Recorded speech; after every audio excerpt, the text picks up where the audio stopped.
I am having some trouble determining if an internet site is credible. Do you have any ideas about how to evaluate a website? I have heard that websites ending with .edu, .org, and .gov are usually credible. Yes, but anyone can purchase a .org domain.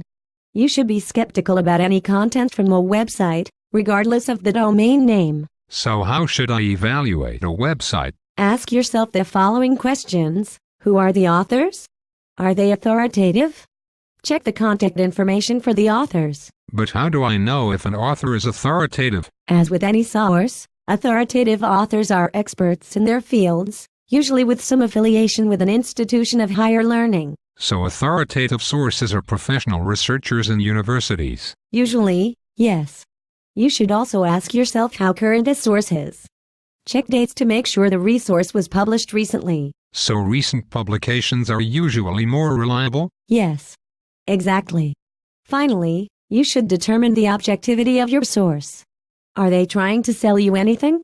If you see any advertisements on a web page, the source is probably not a reliable one. I get it. Because anyone can create a website these days. Fantastic. Now you are ready to search the web.